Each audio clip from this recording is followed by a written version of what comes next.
none se sogoko kuko ndi kubona hari ibintu byinshi ntasobanukiwe wafashe ukabisobanurira.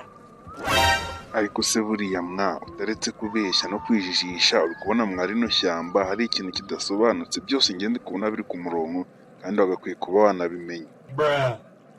Oya pe wowe kubera uri mukuru nyine uzi ibintu byinshi uri kubona ko bisobanutse ariko njye ndacyari mutoya ntabwo napfa kubimenya ngiye kukubaza.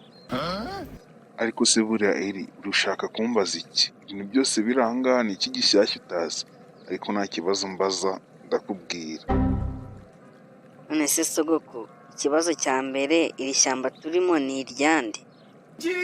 iri shyamba turimo nta nyiraryo rigira. iri shyamba sinakubwira ngo ni iryande, ni irya leta.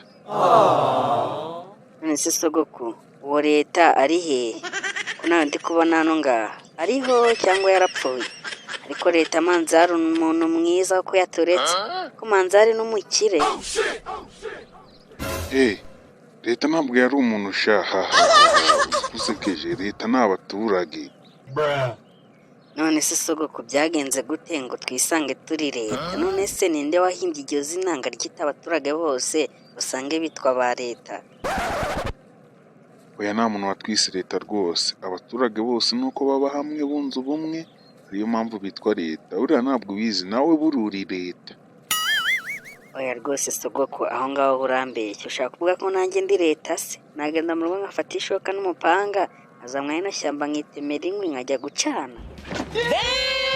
ikibazo ni uko wajya gucana izo nkwi nawe bari kugucaniraho inkoni. Oya se none se bahera he bankubita kandi umaze kumbwira ko nanjye ndi leta cyangwa wambeshyaga? oya ntabwo nakubeshyaga ubwo nashakaga kukumvisha ko ibintu byose umuntu adakwiye kubimenyera kuko hari n'ibyo wazira. none se sogoko njye nazira ibintu byacu ni ibya leta kandi nanjye ndi muri leta. urumva rero njye sinabizira. ushaka ko bino bintu byitwa ibyawe se ngo ubigenze uko ubishaka? leta niyo igomba kubishyigikira igashyiraho n'ingamba zirengera abaturage. uvutse ejo bundi ushaka ko biba ibyawe?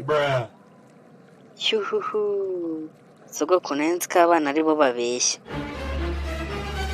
none sanze abakambwe babeshya kurusha inzozi.